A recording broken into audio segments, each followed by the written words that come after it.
তিন শ্রেণীর মানুষ যাদের দোয়া আল্লাহ কখনো কবুল করে না, ও যত বড় ভালো ব্যক্তি হোক না কেন। এরা কারা? Be careful. ওই ক্যাটাগরিতে আপনি পড়েছেন কিনা একটু মিলে আনেন তো। নবীজি সাল্লাল্লাহু আলাইহি ওয়াসাল্লামের 1 নম্বর হাদিস, আল্লাহর হাবিব সাল্লাল্লাহু আলাইহি ওয়াসাল্লাম বলছেন, উদউল্লাহ ওয়া আনতুম মুকিনুনা বিল ইজাবাতি ওয়া আলামু আন্নাল্লাহা লা ইস্তাজিবু দুআআম মিন কলবিন গাফিলিন লাহিন।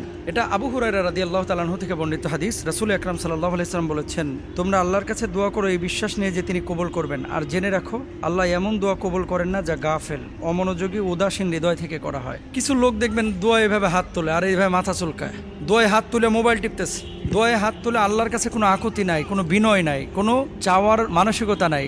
ওই হুজুর হাত তুলছে, হাত তুলছে। এই গাফেল উদাসীন কোনো ব্যক্তির দোয়া আল্লাহ তাআলা কবুল করেন না। তাহলে কি করতে হবে? উদউনি আস্তাজিব লাকুম, ডাকার মতো ডাকতে হবে, চোখের পানিটা ছাড়তে হবে, ভেতর থেকে কথা বলতে হবে, ইমোশনাল ভাব নিয়ে আসতে হবে, আল্লাহ তাআলা দোয়া কবুল করবেন। এখন আপনি দোয়া করতেছেন এইভাবে হাত তুলছে আল্লাহর কাছে, আর মন হচ্ছে ফোনের দিকে, মন হচ্ছে প্রেমিকার দিকে, মন হচ্ছে দোকানের দিকে, মন হচ্ছে দুনিয়াবি সামানার দিকে, তাহলে তো দোয়া কবুল হবে না। তো 1 নম্বর ব্যক্তি গাফেল, যে তার দোয়া আল্লাহ তাআলা কবুল করেন না। 2 নম্বর, হারাম উপার্জন ও খাবারের কারণে দোয়া কবুল হয় না। হাদিসের মধ্যে কি আছে? ইউতিলু সাফারা আশআসা আকবার ইয়ামুদ্দু ইয়াদাইহি ইলাস সামা ইয়া রাব্বি ওয়া মাতআমুহু হারামুন ওয়া মাশরাবুহু হারামুন ওয়া গুদিয়া বিল হারাম ফাআন্না ইউস্তাজাবু লিযালিক। নবীজি বলেছেন, যে এক ব্যক্তি যে খায় হারাম, পরে হারাম, যার শরীরটা হারাম দ্বারা গঠিত, দীর্ঘ সফরে ক্লান্ত অবস্থায় আকাশের দিকে হাত তুলে বলে, হে আমার রব, হে আমার রব, আপনি আমার দোয়া কবুল করেন, অথচ বেটা খায় হারাম, পরে হারাম, শরীর গঠন করেছে হারাম, এর দোয়াকে আল্লাহ কবুল করবেন না। তাহলে যারা হারামখোর, ঘুষখোর, সুদখোর,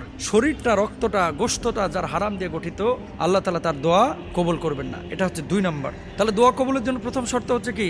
ইবাদত বন্দেগীর পাশাপাশি হালাল উপার্জন আপনাকে করতে হবে। খাইবেন হারাম আর দোয়া করবেন ফটফটায় কবুল হবে, এটা হবে না। 3 নম্বর, তাড়াহুড়ো করে দোয়া ছেড়ে দেওয়া। ইউস্তাজাবু লিআহাদিকুম মা লাম ইয়াজাল ইয়াকুলু দাআউতু ফালাম ইউস্তাজাব লি। কোনো ব্যক্তি যদি দোয়া করার পরে রাতারাতি কবুল করতে চায়, যে আল্লাহ কেন কবুল করছে না?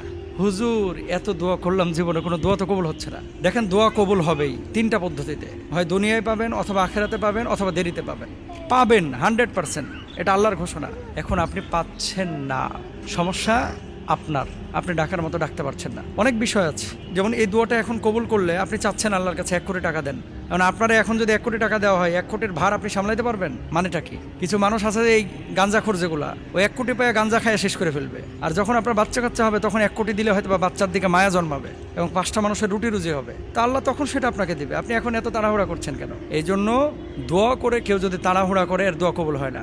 স্থির হইতে হয়, তাওয়াক্কুল করতে হয়, ধৈর্য ধারণ করতে হয়, তাহলে এই দোয়া কবুল হয়। আল্লাহ সুবহানাহু ওয়া তাআলা বলছেন, ওয়াইদা সালাকা ইবাদি আন্নি ফাইন্নী করিব উজিবু দাওয়াতাদ দাঈ ইযা দাআন। আমার বান্দারা যখন আমার সম্পর্কে জিজ্ঞেস করে, আমার কাছে চায়, আমি তো খুবই কাছে, এবং আমি দোয়াকারীর দোয়া কবুল করি যখন সে আমাকে ডাকে। সুবহানাল্লাহ। এই জন্য আমরা ডাকতে থাকবো, দোয়া কবুল আল্লাহ নিঃসন্দেহে করবেন ইনশাআল্লাহ।